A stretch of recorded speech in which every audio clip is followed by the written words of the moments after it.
अन्यहासेयो, hello, हाय, welcome, नमस्ते। मैं हूं सुचित्रा और स्वागत है आपका हमारे यूट्यूब चैनल सुचित्राज एक्सप्लेनेशन में।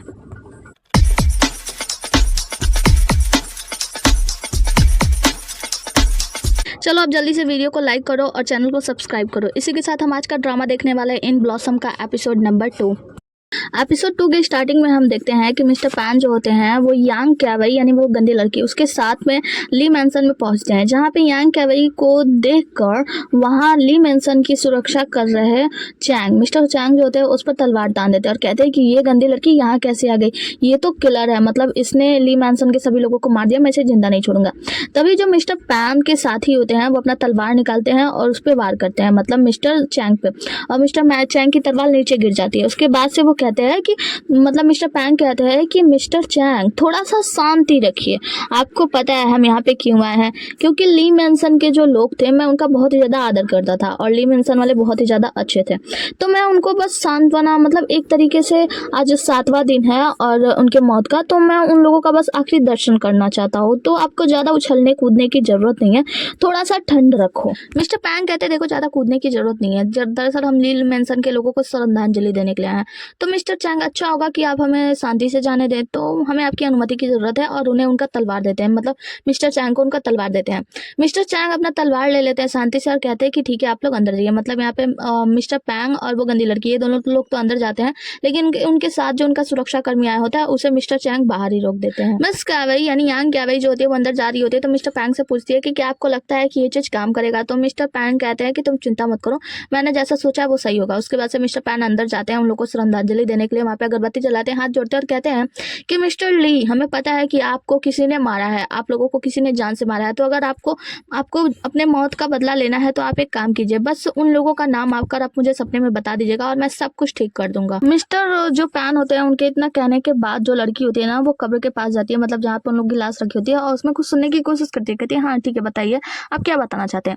और ये सब सुनने के बाद ये नाटक देख रहे होते हैं मिस्टर चैंग, नाटक वाटक करने के बाद वो कहती है लड़की कि इन्होंने बताया कि इनका जो कातिल है ना वो यहीं गई है, तो मिस्टर चैंग कहते हैं कि तुम क्या यहाँ पे कुछ खेल खेल रही हो, हाँ बकवास कर रही हो तुम। उसके बाद अपने सैनिकों से कहते हैं कि सैनिकों मिस्टर चैंग की हत्या के जुम्मे इस लड़की को गिरफ्तार कर लिया जाए, इसकी भी जान ले ली जाएगी। तभी वहाँ पे एक लोग आते हैं और कहते हैं कि सब लोग शांत हो जाओ, और वहाँ पे वो आगे आते हैं, और ये जो आदमी होते हैं वो सिल्वर रैंड टेरेस के प्रमुख होते हैं संजय। संजय प्रणाम करते हैं, कहते हैं कि नमस्कार मैं संजय हूँ और आप सेंसर है ना, आप सेंसर है ना पैनी हूँ, तो वो कहते हैं जी हाँ। तो वो कहते हैं कि आप यहाँ पे क्यों पधारे हैं, तो वो कहते हैं कि मैं तो यहाँ पे श्रद्धांजलि देने के लिए आया था, और साथ में मैं आपको बताने आया था कि मिस्टर ली के परिवार के कातिल कौन है। तो वो कहता है, मतलब वहाँ पे जो मिस्टर चैंग खड़े होते हैं वो कहते हैं कि आप पागल हो क्या, आपके बगल में वो जो बदसूरत लड़की खड़ी है ना वही कातिल है। तो यहाँ पे मिस्टर पैंग कहते हैं देखिए संजय, कुत्ते तो भौंकते रहते हैं, हमें कुत्तों की बातों पर ध्यान नहीं देना चाहिए। मैं दरअसल यहाँ पे पता लगाने आया हूँ कि मिस्टर ली के परिवार का कातिल कौन है, और मैं पता लगाना चाहता हूँ, तो अगर आप साथ दे तो, क्योंकि आप सिल्वर रैंड टेरेस के प्रमुख है, तो आपको इस बात पे ध्यान रखना चाहिए। आप देखिए इस लड़की को, इस लड़की के अंदर इतनी ताकत है कि इनके परिवार को मार सके या कोई भी चाल चल सके, मुझे तो ऐसा नहीं लगता, तो क्यों ना आप एक बार हमारी मदद करें सच्चाई को बाहर लाने में। तो मिस्टर संजय जो होते हैं वो कहते हैं ठीक है अगर आप ऐसा चाहते हैं तो आप कर सकते हैं, आइए। और फिर एक साइड में जाते हैं जहाँ पे सभी लाशों को लाइन से लिटाया गया होता है। आगे हम गंदी लड़की यानी कि यांग कैवई को देखते हैं जो कि जाती है उन लाशों के पास, तो पहले तो डर जाती है, तो मिस्टर पैन कहते हैं देखो तुम्हें सच्चाई का पता लगाना है ना, तुम्हें यह पता लगाना है ना कि तुम कातिल नहीं हो, तो फिर अपना काम करो, डरो नहीं। यांग कैवई अपना औजार निकालती है और जाकर सभी लोगों का पोस्टमार्टम करती है, मतलब सबके शरीर को चिढ़कर कुछ चीज़ें निकालती हैं, कुछ गाय का मांस होता है या मीट होता है ऐसा, तो वो हैरान हो जाती है ये जानकर कि सभी लोगों के शरीर के अंदर गाय का मांस तो मिला है, लेकिन एक कोई व्यक्ति है जिसके अंदर वो मांस नहीं मिला है।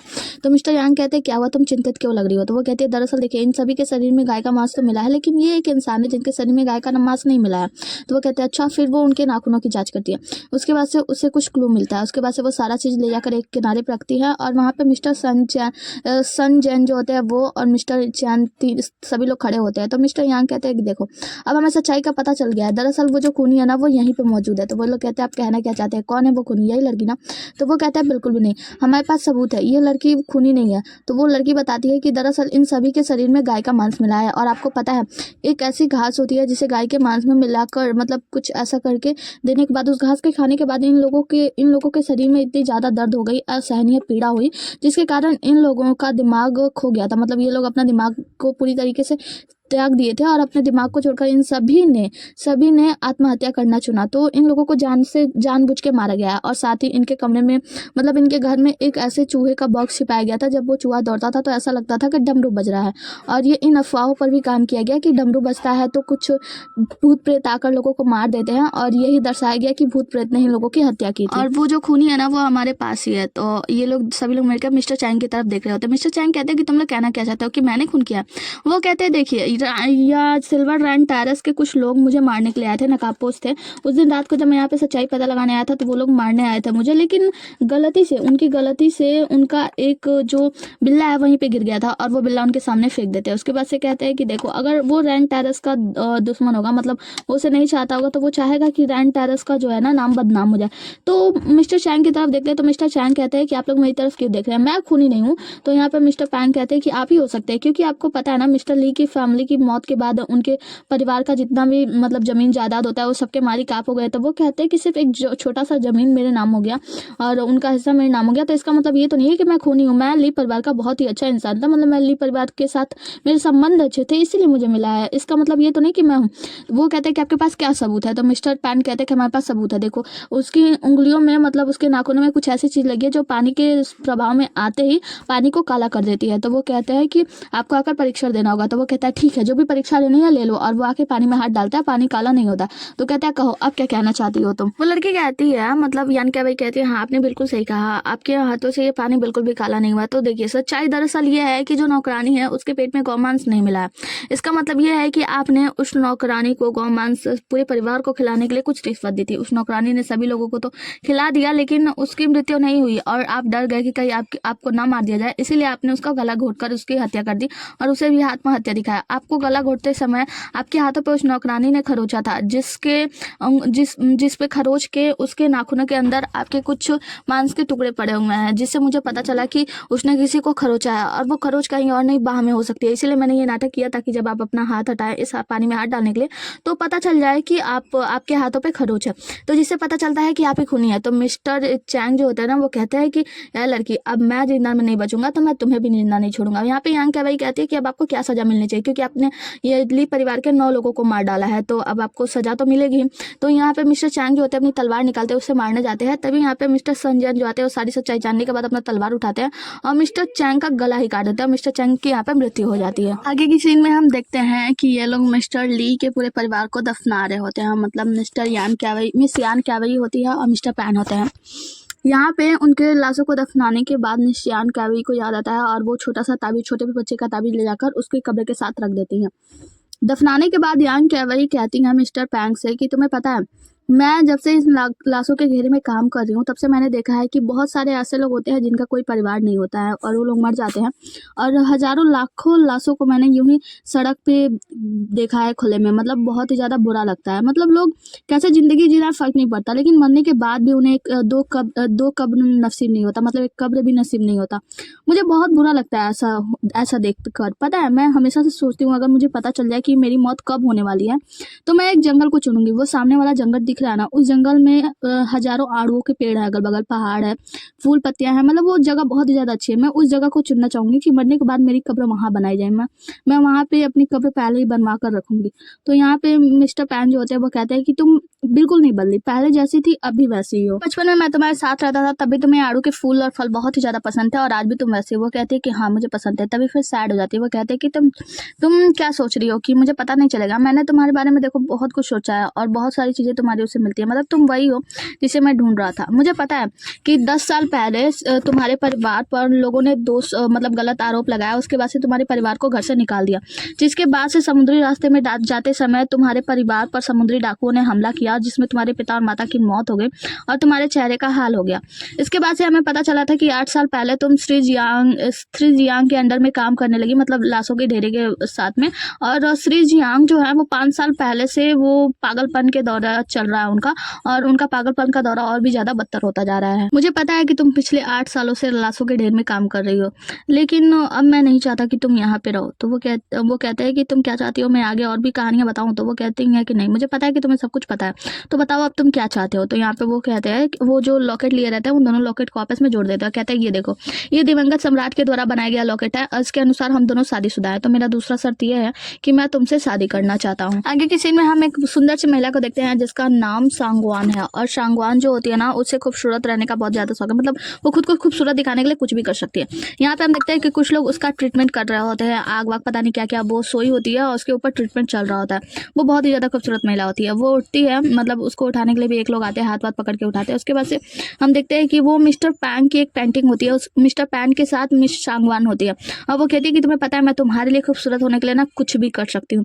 हमें पता है कि ये मिस सांगवान है, जी सांगवान, जो सांगवान फैमिली की युवा बेटी है। आगे हम एक हैंडसम से लड़के को देखते हैं जो कि बैठ के कुछ बही खाता है, चेक कर रहा होता है, और हमें पता चलता है कि ये लान है, लान सियांगवान परिवार का बड़ा बेटा। जहाँ पे वो लड़की आती है, मतलब सांगवान आती है, जी सांगवान आती है और अपने भाई को देखती है, तो उसका भाई कहता है कि सांगवान तुम बाहर क्या कर रही हो, तुम्हें पता है ना कि यहाँ पे सर्द हवाएं चली है, तुम्हें सर्दी भी लग सकती है, तुमने कपड़े भी अच्छे से नहीं पहने, तो एक काम करो, जाके कमरे में आराम करो। तो यहाँ पे सांगवान जो होती है वो कहती है लेकिन भाई मुझे पैन की चिंता हो रही है, पैन 2 दिनों से घर वापस नहीं आया, मुझे बहुत ही ज़्यादा फिक्र हो रही है उसकी।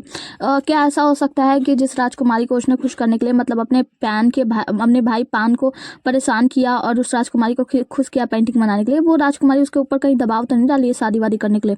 तो मिस्टर सांगवान जो होते हैं वो कहते हैं कि नहीं, ऐसी कोई बात नहीं है, तुम जाकर आराम करो, और सांगवान फैमिली के जो लोग हैं वो चारों तरफ फैले हुए हैं, जल्दी उसके बारे में पता लग जाएगा। अभी वो लड़के वहाँ पे इन लोग दोनों लोग बात कर रहे होते, तभी एक नौकर आता है और उनको एक चिट्ठी देते हुए कहता है कि आपके लिए निमंत्रण है। वो निमंत्रण खोलते हैं, आधा खोलते हैं, फिर बंद कर देते हैं।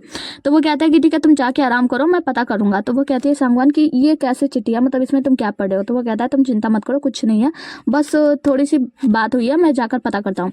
तो सांगवान कहती है कि ठीक है, और जाने का नाटक करते फिर वो चिट्ठी छीन के पढ़ लेती है, जिसमें लिखा होता है कि 3 दिन बाद पैन यू हियांग में इस लड़की से शादी कर रहे हैं। जी सांगवान गुस्सा हो जाती है और वहां से गुस्से में जाने लगती है। तो मिस्टर लांग जो होते हैं वो कहते हैं कि अरे शांत हो जाओ, ऐसी कोई बात नहीं है, मैं पता करता हूँ। तो वो कहती है चुप करो, मेरा पीछा मत करना, और वहां से चली जाती है। आगे की सीन में हमें पानी में एक नाव को दिखाया जाता है, जहाँ पे हम देखते हैं कि कुछ गुंडे लोग जो होते हैं, मतलब कुछ डाकू लोग होते हैं, उन्होंने इन नाव में चल रहे लोगों पर हमला कर दिया था, जहाँ पे 2 लोगों की मृत्यु, मतलब कुछ लोगों की मृत्यु हो गई, जिसमें मिस यांग कैवई के माता पिता थे, जिन दोनों की मृत्यु हो गई। और अपने माता पिता को बचाने के लिए जब मिस यांग कैवई जाती हैं बचाने के लिए, तो वो डाकू जो होते हैं इनके चेहरे पे वार कर देते हैं, जिसके वजह से हमेशा के लिए इनके चेहरे पर निशान हो गया, और वो उस वक्त पानी में गिर गई थी, जिसके कारण डाकुओं के हाथों से बच गई। मतलब ये सारी चीजें जो होती हैं यांग कैवई अपने सपने में देख रही होती है और डर कर उड़ जाती है। उसके बाद से यांग कैवई जो होती है वो याद करती है कि 10 साल पहले जब इसके चेहरे पे चोट लगी थी, पानी से बच के वापस आई थी, तो मिस्टर पैन के घर के बाहर आई थी, और मिस्टर पैन से मिलने के लिए इन्होंने बहुत ज्यादा हाथ पैर जोड़ा था कि मैं मिस्टर पैन से मिलना चाहती हूँ। तो यहाँ पे जो उनके नौकर या दरबारी जो भी लोग होते हैं वो लोग कहते हैं कि मिस्टर पैन आपसे मिलना नहीं चाहते, क्योंकि अब तुम एक पापी की बेटी हो, वो तुमसे बिल्कुल भी नहीं मिलेंगे, यहाँ से चले जाओ। उसके बाद से हम यांग कैवई को देखते हैं जो इस समय बैठ के सारी चीजें सोच रही होती है, और सोच रही होती है कि उस वक्त 10 साल पहले मिस्टर पैन ने मुझे ठुकरा दिया था, तो अब वो क्यों मेरे करीब आना चाहता है, मतलब क्या कारण है, उसने उस वक्त मुझसे नाता तोड़ लिया था, तो अब क्यों मेरा होना चाहता है। यांग कैवई ये सारी बातें सोच रही होती है, तभी इसके दरवाजे पर दस्तखत होता है। बाहर जब वो जाती है तो देखती है कि मिस्टर पैन के नौकर आए हुए हैं। वो उनसे कहते हैं कि आपको मिस्टर पैन ने बुलाया है, और वो कहती है कहाँ पे जाना है, तो वो कहते हैं आप चलिए मेरे साथ, और फिर उन्हें लेकर मिस्टर पैन के एक हवेली पर, मतलब एक घर पे लेकर जाते हैं, और यहाँ पे कहते हैं कि आप यहाँ पे इंतजार करो, मैं अभी मिस्टर पैन को बोल कर आता हूँ। मिस्टर पैन बाहर आते हैं और कहते हैं कि तुम्हारा यहाँ पे शादी करने का क्या विचार है। वो कहते हैं यहाँ पे शादी, देखिए अगर आपकी शादी यहाँ पे होती है तो यहाँ ये जगह मुझे लगता है बहुत ही ज़्यादा छोटी है, यहाँ पे ज़्यादा मेहमान नहीं आ पाएंगे, क्योंकि आप बहुत ही बड़े रईस और जिम्मेदार इंसान है, तो आप बहुत लोगों को बुलाने वाले हैं, तो ये जगह शायद आपको सूट नहीं करेगी। तो वो कहते हैं कि अच्छा तो तुम्हें भीड़ भाड़ वाली जगह पसंद है। तो वो कहती है कि इस बात से फ़र्क नहीं पड़ता कि मुझे पसंद है या नहीं पसंद है। तो वो कहते हैं कि लेकिन मैं शादी तो तुमसे ही करना चाहता हूँ ना। वो कहती है कि देखिए मैं आपसे शादी नहीं करना चाहती, क्योंकि जहाँ तक कि हमारे बचपन की बात है, हमारे बचपन में शादी वादी तय हुई थी, तो वह बचपन की बात थी, और अब मैं आपको सिर्फ एक दोस्त बना सकती हूँ, उससे ज़्यादा कुछ नहीं। तो वो कहता है देखो 3 दिन बाद तो हमारी शादी होने ही वाली है, और उससे पहले मैं तुम्हारे मुँह से हाँ तो करवा कर रहूँगा। और वैसे बचपन की ना सही तो अभी जो तुमने शर्त लगाई थी, उस शर्त में मैंने 2 शर्तें मांगी थी, तो उसका तो कुछ ख्याल करो, मतलब मुझसे शादी करो। तो वो कहती है देखिए आप एक सज्जन पुरुष हैं, और मुझे नहीं लगता कि आपको शोभा देगा कि आप किसी महिला को शादी के लिए फोर्स कर रहे हैं। तो आप तो सज्जन है ना, तो आप ऐसा नहीं करेंगे, मुझे ऐसा लगता है। तो वो कहते हैं बिल्कुल भी नहीं, 3 दिन बाद हमारी शादी है, और मैं तुमसे हाँ करवा के रहूँगा, हमारी शादी यहीं पे होगी और बाद में हम लोग जो भोज होगा वो बड़े महल में अपने महल में कर लेंगे, उसके बाद से तुम मेरे साथ शहर में रहने चलोगी। मिस यान क्या भाई कहती है लेकिन मैं आपसे शादी नहीं कर रही हूँ और फिर वहाँ से चली जाती है और मिस्टर पैन जो होते हैं वो देखते रह जाते हैं। आगे मिस यान क्या भाई को देखते हैं जो कि अपने मास्टर को खाना खिला रही होती है। कहती है कि मास्टर आप खाना खा लीजिए आराम से, मुझे पता है आप बहुत ही ज़्यादा भूखे हैं, मुझे आने में देर हो गई, उसके लिए मुझे माफ़ कर दीजिएगा और ये सब ना इस सब पैन के कारण हुआ है। तभी मिस्टर जो उनके मास्टर होते हैं वो दौड़ने लगता, भागने लगते, कहते हैं हत्यारा हत्यारा, उसे पकड़ना जरूरी बहुत जरूरी है। हर किसी हत्या के पीछे कोई ना कोई हत्यारा जरूर होता है। मतलब इनके पागलपन का दौरा बढ़ने लगता है। यहाँ पे आन के भी उन्हें शांत करा के बैठाती है। उसके बाद से सोचती है कि मुझे जाना होगा मार्गोस्ट मार्केट में और वहाँ से मास्टर के लिए दवाइयाँ खरीद के लानी होगी। ये सब सोचने के बाद मिस यान के भी घर से निकल जाती है। जैसे वो घर से बाहर निकलती है तो हम बाहर देखते हैं कि मिस्टर पैंग अपने गाड़ी के साथ होते हैं, अपने नौकर के साथ वहाँ पे खड़े होते हैं। तो मिस यान के उनके सामने जाती है तो मिस्टर पैंग कहते हैं कि चलो मैं तुम्हारे साथ चल रहा हूँ। तो वो कहती है कि बिल्कुल नहीं, मुझे माफ़ कीजिएगा और आपने जो कुछ भी कहा उसके लिए बहुत बहुत शुक्रिया, लेकिन मुझे अकेले जाना होगा। तो वो कहते हैं कि मैं गोश्त मार्केट जा रहा हूँ स्पार्टिक स्पिक स्नैक खरीदने के लिए, क्या मैं तुम्हारे साथ चल सकता हूँ? मिस यान क्या कह रही है, कहती है कि मैं वहाँ पे जा रही हूँ, ये सब आपको कैसे पता चला? तो उनके नौकर की तरफ देखते हैं तो वो कहते हैं कि क्या आप मेरी जासूसी करवा रहे हैं? तो वो कहते हैं कि छोड़ो भी, प्यार और जंग में सब कुछ जायज हो गया होता है, तुम्हें पता है ना, चलो अब हम लोग साथ चलते हैं। तो वो कहती है कि लेकिन आप मुझसे हाँ करवाना चाहते हैं, कहीं ऐसा तो नहीं कि आप वहाँ पे जाकर मेरे मास्टर की दवाई छीन लेंगे या कुछ ऐसा वैसा करेंगे? वो कहते हैं कि ये सब बहुत ही ज़्यादा कठिन है, चलो मैं कुछ ऐसा नहीं करूँगा, चलो साथ में चलते हैं। फिर दोनों लोग साथ में मिलकर जाते हैं। आगे दोनों लोग अपना तैयारी करते हैं। हम देखते हैं कि मिस्टर पैंग जो होते हैं ना वो अपना हुलिया बदलकर मतलब फेस वेस चेंज करके आए होते हैं, फेस वेस पे कुछ दाढ़ी वाड़ी लगा के। मिस यान कैवरी इनके साथ जाने को तैयार होती हैं। ये लोग उस मार्केट में जाने के लिए पानी के रास्ते से जा रहे होते हैं। ये लोग मार्केट में एंटर करते हैं जहाँ पे हम देखते हैं बहुत ही अजीब अजीब से लोग होते हैं। एक तो बहुत सारे लोग गंदे गंदे तरीके से होते हैं और ये मार्केट भी अंधेरे में होता है तो बहुत ज़्यादा अजीब लग रहा होता है, जैसे लग रहा था सच में ये भूत मार्केट ना हो, यहाँ पे भूत ही हो सिर्फ। यहाँ पे यान कैवरी जो होती है वो बताती है कि तुम्हें पता है यहाँ के लोग बहुत ही ज़्यादा अमीर हैं, बहुत ही ज़्यादा अमीर थे और सरकारी जॉब वॉब करते थे, लेकिन क्या हुआ कुछ समय बाद उन लोगों को अपने पैसे कहीं अच्छी जगह इन्वेस्ट करना था, इसलिए यहाँ पे उन लोगों ने अपनी मार्केटिंग कर ली। मतलब इस मार्केट में ना तुम्हें हर एक ऐसी चीज़ मिल जाएगी जो तुम बाहर मार्केट में ढूंढ भी नहीं सकते और यहाँ पे ज़्यादा खूबसूरत और सरकारी लोग नहीं आ सकते, क्योंकि अगर वो लोग आएंगे तो यहाँ की खबरें जाकर राजा को मिल जाएगी और राजा यहाँ की चीज़ों को बंद करवा देगा। धीरे धीरे ये जगह ना एक मार्केट में बदल गई है और यहाँ पे बहुत सारे लोग आते हैं, मतलब जैसे गंदे लोग ही आते हैं। तो वो कहते हैं कि ठीक है तो चलो आज मैं भी तुम्हारे साथ चलो। तो वो कहती है कि वैसे मुझे लगता है कि तुम्हें यहीं पे रुक जाना चाहिए, तुम्हें अंदर नहीं जाना चाहिए। वो कहता है क्यों, मैं अंदर क्यों नहीं जा सकता? वो कहते हैं कि देखो मेरे लिए मुश्किलात पैदा हो जाएंगे ना अगर तुम अंदर गए, और जैसे ली फैमिली में तुम गए थे वहाँ पे गंदी चीज़ें, मतलब जब मैं उनको काट रही थी तो उसके बाद से तुम उल्टी उल्टी करने लगे थे, परेशानी हो गई थी तुम्हें। यहाँ पे अगर तुम गंदी गंदी चीज़ों को देखकर उल्टी उल्टी करने लगोगे तो मेरे लिए परेशानी खड़ी हो जाएगी ना। मैं कभी ऐसा नहीं की हूँ यहाँ पे, लेकिन मुझे ऐसा लगता है तुम्हें यहाँ पे नहीं जाना चाहिए। तो वो कहते हैं कि नहीं मैं भी तुम्हारे साथ चलूँगा और ठीक है, वैसे भी पति को हमेशा अपने पत्नी के साथ ही रहना चाहिए। फिर ये दोनों लोग आगे जाते हैं और आगे जाते हुए हम देखते हैं कि यहाँ पे बहुत सारे दुकान होते हैं, मतलब अजीब अजीब से लोग होते हैं। हम देखते हैं कि यहाँ पे एक पेंटिंग वाला होता है जो पेंटिंग बना रहा होता है, लेकिन लोगों के चेहरे को स्पर्श करके, क्योंकि उसकी आंखें नहीं होती, आंख खराब होता है उसका। वो कहता है कि मुझसे पेंटिंग बनवा लो, क्योंकि 2 दिनों से मैंने अपने घर पे खाना नहीं भेजा और मेरे बच्चे भूखे हैं, वो लोग टेबल पे, आप भी मेरा इंतजार कर रहे हैं। यहाँ पे आन कैवरी को देखकर तरस आता है तो वो कहती है कि अपना झोला देखती है उसमें पैसे नहीं होते हैं। तो वो कहती है कि तुम यहाँ पे कुछ पैसे दे दो, तो तुम तो पहले से जानते हो ना कि लोगों को कितना मुश्किल होती है अपने परिवार को पालने में। तो वो कहता है कि हाँ तो देना चाहिए, वैसे पत्नी की बात माननी चाहिए, तो चलो मैं दे देता हूँ, और कुछ पैसे दे देता है। कहता है कि बाबा आप लो और खाना खुद भी खा लेना, परिवार को भी खिला लेना। वो कहता है कि आओ मैं आपकी पेंटिंग बना देता हूँ। तो मिस्टर पैन कहता है नहीं उसकी ज़रूरत नहीं है। तो वो कहता है बिल्कुल भी नहीं बेटा, मैं बिना काम के पैसे नहीं लेता। तो वो कहते हैं कि अच्छा। तो फिर वो दोनों लोग वहाँ पे बैठ जाते हैं पेंटिंग बनवाने के लिए। मिस्टर पैन जो होते हैं वहाँ पे बैठ जाते हैं। अंधा आदमी जो आता है उनका फेस आके टच करता है तो कहता है कि तुम्हारी हड्डियाँ, तुम्हारे चेहरे, मतलब ये सब देख के ऐसा लगता है तुम बहुत ही ज़्यादा खूबसूरत हो, तो तुम्हें इस मार्केट में आने की क्या जरूरत पड़ी? तो मिस यान कैवरी जो होती है वो कहती है कहीं से शक ना हो जाए, तो वो उनका हाथ लेके अपने चेहरे पे लगाती है। कहती है आप काम स्टार्ट करना। तो वो उसका चेहरा देखते हैं, उसके बाद से स्कार वगैरह देखता है, तो मतलब ऐसे फेस कर टच करके पता करता है। तो कहता है कि आप तो बहुत ही ज़्यादा खूबसूरत है। उसके बाद से कहता है ऐसा लगता है कि आप दोनों की जोड़ी ना स्वर्ग से बनी हुई है, आप दोनों एक दूसरे के लिए बने हो। फिर दोनों का हाथ पकड़ा देता है, कहता है कि आप दोनों आराम से चुपचाप से बैठ जाओ, देखो मैं आप दोनों की पेंटिंग बनाता हूँ। फिर उससे कहता है यान कैवरी से वैसे आपके चेहरे पे जो निशान है, तो यहाँ पे यान कैवरी कहती है कि दरअसल वो बचपन में एक हादसा हुआ था जिसके कारण चाकू से मेरे चेहरे पर लग गया था और मेरा चेहरा का ये हाल हो गया था। वो कहते हैं ठीक है आप दोनों एक दूसरे का हाथ पकड़े रहो, आराम से बैठे रहो, मैं पेंटिंग बनाता हूँ। यहाँ पेंटिंग वाला अपना पेंटिंग बनाना स्टार्ट करता है और इन दोनों का हाथ पकड़ा देता है, जिससे मतलब यान कैवरी जो होती है ना अपना हाथ छुड़ाने की कोशिश करती है, पर मिस्टर पैन उसका हाथ नहीं छोड़ते और जबरदस्ती पकड़े देते हैं। यान कैवरी शर्मा रही होती है। वो कहते तुम इतना शर्मा क्यों रही हो, कहीं तुम डर तो नहीं रही हो कि तुम हाँ करने वाली हो? वो कहती है ऐसा कुछ नहीं, और भगवान से प्रार्थना करने लगती है। उसके बाद इन दोनों की पेंटिंग बनकर तैयार हो जाती है बूढ़ा। तो यान कैवरी कहती है मुझे पता चल गया इसका दुकान क्यों नहीं चलता, क्योंकि ये अपनी आंखें मूंद के पेंटिंग बनाता ना, कितनी बेकार पेंटिंग बनाई नहीं है और गुस्से में वहाँ से चली जाती है। यहाँ पे पैन जो होते हैं ना वो खुश होते हैं क्योंकि पेंटिंग बहुत ही ज़्यादा खूबसूरत बनी होती है। यहाँ से जब ये दोनों लोग चले जाते हैं तो हम उस बूढ़े व्यक्ति को देखते हैं जो कि कहता है कि ये दोनों बहुत ही ज़्यादा अजीब है। मतलब जो यान केवई जो लड़की है उसके चेहरे पे निशान है, घाव के निशान है, और जो लड़का है उसके दिल में घाव के निशान है।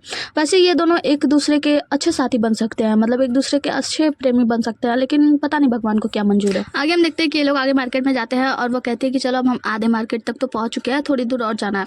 तभी हम यान केवई को देखते हैं जो कि एक लड़की को बुलाती है। जियाओ शेन मतलब जियाओ सेंग जो होती है उसकी एक दोस्त होती है। दोनों दोस्त एक दूसरे के गले मिलते हैं और एक दूसरे से मिलकर बहुत ही ज़्यादा खुश होते हैं। यहाँ पे मिस्टर पैन उसकी तरफ देख रहे होते हैं तो वो कहती है यान केवई कि क्या देख रहे हो तुम, ये मेरी दोस्त है। और वो लड़की के पूछने पर बताती है कि दरअसल ये हमारे यहाँ ना काम करता है शो को उठा कर ले जाने में, अभी ये स्टार्ट किया है, अभी हम इन्हें कुछ काम सिखा रहे हैं। तो वो उसके शरीर को टच करते कहती है ये तो बहुत ही ज़्यादा मुलायम लग रहा है, मतलब बहुत ही ज़्यादा कमजोर है, क्या ये शो को उठा भी पाता होगा, वैसे तुम्हें अभी बहुत ही ज़्यादा मेहनत करने की ज़रूरत है। तो वो कहता है हाँ हाँ जरूर जरूर, क्यों नहीं।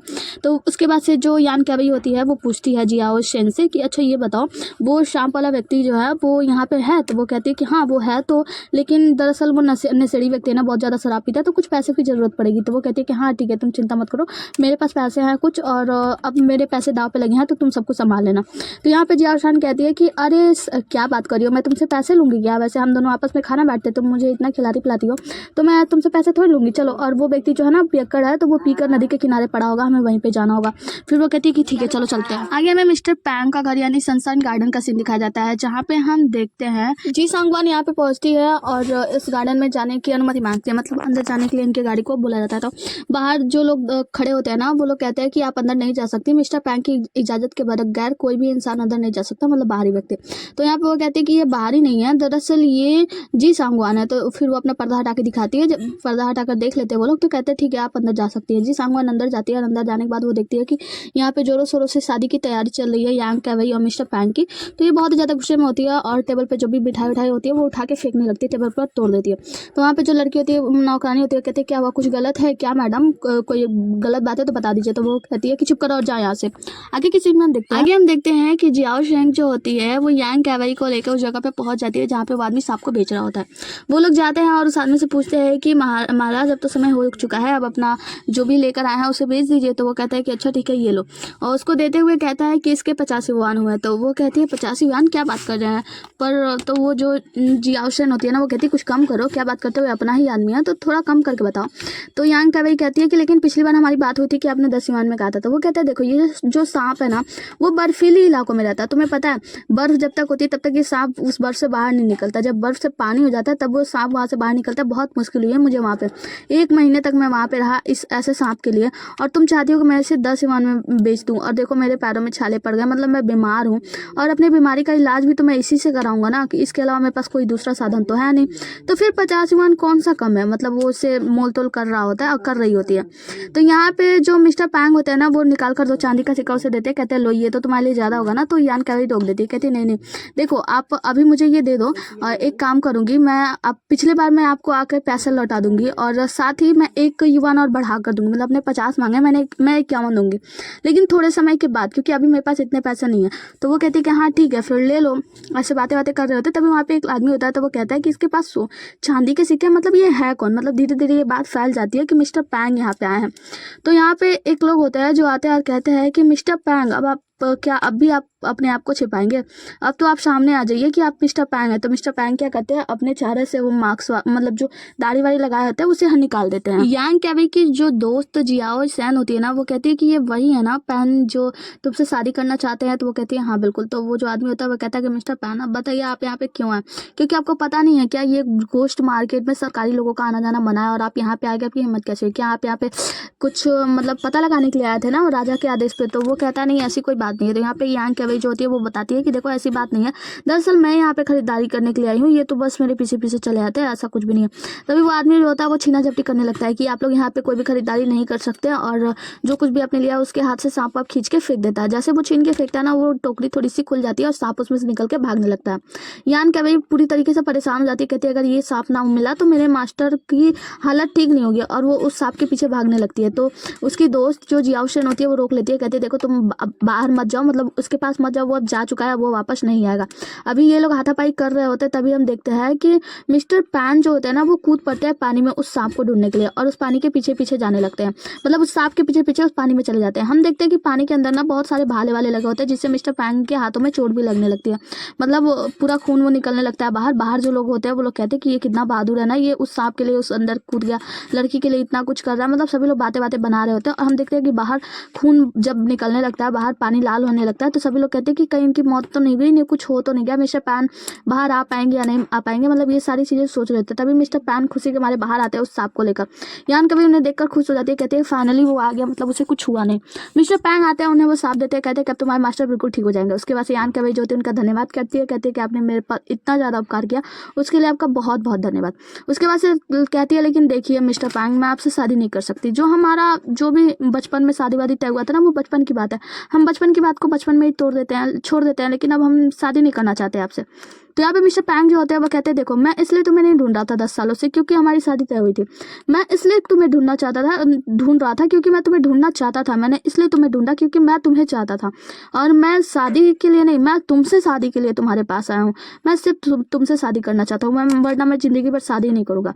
वो मिस यान कैवी जो होती है वो मना कर रही होती है, लेकिन मिस्टर पैन बार बार कह रहा था नहीं मैं तुमसे ही शादी करूँगा। वो कहता है कि ठीक है अभी तो मैं यहाँ से जा रहा हूँ और मैं अपने घर पे उसी जगह पे तुम्हारा इंतजार करूँगा और सनशाइन गार्डन में, देखते हैं तुम आओगी या नहीं आओगी, अगर आओगी तो हमारी शादी होगी और अगर नहीं आओगी तो फिर मैं दोबारा तुम्हें कभी अपना चेहरा नहीं दिखाऊंगा, मैं कभी तुमसे नहीं मिलूंगा, लेकिन हाँ उसके बाद से मैं कभी शादी नहीं करूंगा। मतलब जिंदगी में बहुत कुछ कहे हुए कि वहाँ से चले जाते हैं। आगे मिस्टर पैंग जो है ना वो अपने सनशाइन गार्डन में पहुंच जाते हैं जहाँ पे शादी की पूरी तैयारी चल रही होती है।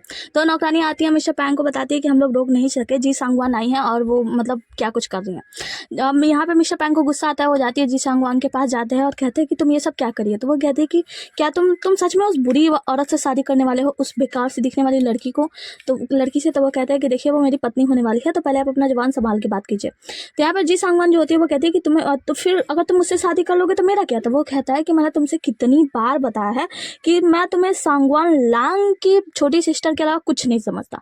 तो वो कहती है लेकिन मैं तो समझती हूँ ना, मैं तुमसे कितना प्यार करती हूँ, तुम्हारे लिए तुम्हें पता है मैंने क्या कुछ नहीं किया है, मैंने अपने शरीर को इतने सारे कष्ट दिए हैं सुंदर बनने के लिए ताकि मैं तुम्हारे साथ रह सकूं और तुम मेरे साथ ऐसा कर रहे हो। तो वो कहता है कि देखो शरीर की सुंदरता ना कुछ नहीं होती है, जैसा तुम सुंदर हो वो मुझे बिल्कुल भी नहीं पाता। मतलब यहाँ पे उसे मना करके पूरी तरीके से चले जाते हैं। यहाँ पे जी सांगवान जो होती है वो कहती है ऐसा होने नहीं दूंगी, मैं ही तुम्हारी पत्नी बनूंगी, कोई और नहीं। आगे हमें काफिन हाउस का सीन दिखाया जाता है जहाँ पे हम देखते हैं यान कैवी को, जो कि यान कैवी जो होती है वो सांप जो लेकर आई होती है ना उससे दवाई बनाती है अपने मास्टर के लिए और सोचती है कि अब मेरे मास्टर पूरी तरीके से ठीक हो जाएंगे। अपना काम करते हो ना मिस्टर पैन के बारे में भी सोच रही होती है कि मिस्टर पैन ने कैसे उसे प्रपोज किया, क्या कुछ कहा, वो सारी चीज़ें।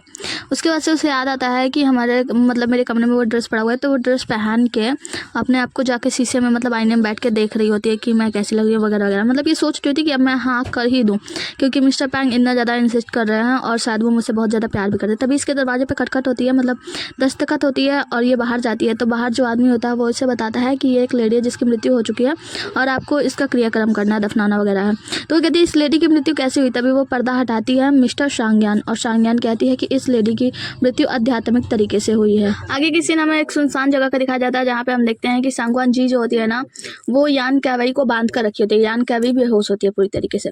सांगवान जी जो होती है वो एक इशारा करती है, उसके साथ वाला जो आदमी होता है वो कुछ बजाता है घंटी वंटी, जिसके वजह से यान कैवी की आंख खुल जाती है। यान कैवी कहती है तुम यहाँ क्या करी हो और मुझे तुमने बांध के क्यों रखा, हम लोग कहाँ हैं। ये तो सांगवान जी जो होती है वो कहती है कि तुम बिल्कुल सही जगह पे हो, तुम्हें पता है मैंने उसके लिए कितना कुछ किया है, मैंने उसके लिए इतना कुछ किया है, इतना कुछ कुर्बान कर दिया ना, लेकिन वो समझता ही नहीं है। तो वो कहती है कि आखिर तुम बात किस बारे में बात कर रही हो, तुम जो चाहो मैं वो करने के लिए तैयार हूँ, प्लीज़ मुझे छोड़ दो, मैंने तुम्हारा कुछ नहीं बिगाड़ा है। तो यहाँ पे जो सांगवान जी होती है उसके चेहरे को टच करती है, उसके बाद से कहती है ये बदसूरत चेहरा, तुम वो सब कुछ ले गई जो मैं चाहती थी। मैंने इतने वर्षों तक इतना कुछ किया, मैं इतनी भद्दी दिखती थी लेकिन मैंने खुद को इतना ज़्यादा खूबसूरत बना लिया उस इंसान के लिए, लेकिन वो इंसान अब तुमसे शादी करना चाहता है। तो वो कहती है कि मिस्टर पैन की वजह से मुझे यहाँ लेकर आई हो, इसका मतलब है कि तुम सांगवान जी हो, है ना। तो वो कहते हैं हाँ इसका मतलब तुम मुझे पहचानती हो, है ना, बचपन में तुम दोनों की शादी तय हो गई थी। मिस यान कैवी जो होती है वो कहती है कि देखो अगर तुम मुझसे शादी करना चाहती हो ना तो एक अच्छा सा हम काम करते हैं, तुम मुझे छोड़ दो, मैं यहाँ से बहुत दूर चली जाऊंगी। उसके बाद से वो तुम्हें एक्सेप्ट करने के लिए वाजिद हो जाएगा, मतलब वो तुम्हें एक्सेप्ट कर लेगा और तुम दोनों के बीच में मैं कभी नहीं आऊंगी, वादा करती हूँ। और हम देखते हैं कि उसके पास एक चाकू होता है जिससे अपने हाथ को धीरे धीरे खोल रही होती है, काट रही होती है रस्सी को। यहाँ पे मिस जो सांगवान जी होती है वो पास आती है, कहती है बिल्कुल भी नहीं, मैं तुम्हारी बातों पे बिल्कुल भरोसा नहीं करूंगी। तुम्हें पता है मिस्टर पैन जो है ना वो इतना ज़्यादा जिद्दी इंसान है कि जिस इंसान को जिस चीज़ को एक बार चाह देना उसे कभी छोड़ता नहीं है। मतलब अगर उसने ठान लिया कि तुमसे शादी करेगा तो तुमसे ही शादी करेगा। उसके बाद से वो अपने आदमी को इशारे करती है और उसका आदमी उसके पास आता है और उसके चेहरे को देखता है, चाकू वाकू गर्म करता है।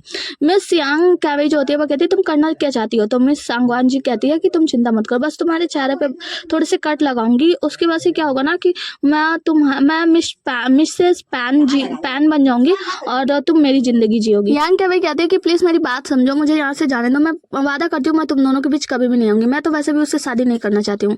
तो सांगवान जी कहती है कि बिल्कुल भी नहीं, मैं तुम्हें नहीं जाने दे सकती और अब तुम मेरी जिंदगी जियोगी और मैं तुम्हारी जिंदगी जीऊंगी। तभी हम देखते हैं कि मिस यांग कैवे जो होती है वो कहती है कि देखो तुम्हें एक बात बताऊं, तुम वही हो ना जो बचपन में बहुत ही ज्यादा मोटी और भद्दी दिखती थी, देखो तुम खुद को क्या कर रही हो, मतलब तुम्हारे से लोग नफरत करेंगे तुम्हारी सच्चाई जानने के बाद। इसके बाद से सांगवान जी गुस्सा हो जाती है तो यान कैवे अपना हाथ खोल लेती है और चाकू लेकर उसके गले पे रख देती है, कहती है मैं तुम दोनों को छोड़ूंगी नहीं, मुझे प्लीज यहाँ से जाने दो। सीन यहाँ से कट होता है, आगे की सीन में हम देखते हैं मिस्टर पैन जो होते हैं ना वो बड़ी शिद्दत से उसका इंतजार कर रहे होते हैं मिस यान कैवे का कि वो अब आएगी। यहाँ पे सारी शादी की तैयारियां हो चुकी होती है और मिस्टर पैन बस उनका इंतजार होता है कि यान कैवे आए और शादी शुरू की जाए। यहाँ पे मुहूर्त का समय भी बीता जा रहा होता है, सब लोग को चिंता होती है कि यान कैवे आएगी या नहीं आएगी वगैरह वगैरह। तभी हम देखते हैं दरवाजे से यान कैवे आती है, जिनको देखकर मिस्टर पैन ना बहुत ही ज़्यादा खुश हो जाते हैं, मतलब वो बहुत ही ज़्यादा हैप्पी हो जाते हैं। यान कैवे उनके पास जाती है, कहती है कि मैंने बहुत कुछ सोचा, तुम्हें पता है मुझे लेट हो गया। तो वो कहते हैं कि तुम कहाँ रह गई थी? तो वो कहती है दरअसल मेरा एक छोटा सा एक्सीडेंट हो गया था जिससे मेरे चेहरे पे थोड़ी सी खरोच लग गई है और कुछ नहीं। तो वो कहते हैं तुम ठीक तो हो ना? तो वो कहती है हाँ मैं बिल्कुल ठीक हूँ और सबसे ज़रूरी बात पता है क्या है, मैं तुम्हें पसंद करती हूँ बहुत ज़्यादा और इस समय मतलब कोई भी चीज़ मायने नहीं रखती, रुपया पैसा रुतबा कुछ भी मायने नहीं रखता है, बस ये चीज़ मायने रखता है कि मैं तुमसे शादी करना चाहती हूँ और ये हमारी शादी का समय क्या समय बचा है हमें शादी करने के लिए। तो वो कहते हैं हाँ बिल्कुल चलो हम लोग शादी करते हैं। और इसके बाद से हम देखते हैं कि इन लोगों का रस्म वसम जो भी होता है, दूल्हा दुल्हन आते हैं, एक दूसरे का हाथ या रस्सी वस्सी पकड़ के आते हैं और मीट वीट खाते हैं, शराब पीते हैं, मतलब जो भी रस्म होता है सारा रस्म पूरा होता है। इन लोग का रस्म वसम खत्म होता है, मतलब शादी कंप्लीट हो जाती है, विवाह संपन्न। आगे की सीन में हम देखते हैं कि उसी जगह का सीन दिखाया जाता है जहाँ पे सांगवान जी और उसके कुछ लोग होते हैं जो लोग यहाँ पे बेहोश पड़े होते हैं। और इसी के साथ हमारा आज का एपिसोड खत्म होता है। मिलते हैं अगले एपिसोड में, तब तक के लिए बने रहिए हमारे साथ। Tata bye bye. और हाँ, चैनल को सब्सक्राइब नहीं किया तो सब्सक्राइब कर दो और वीडियो को लाइक कर देना। चलो बाय, मिलते हैं अगले एपिसोड में।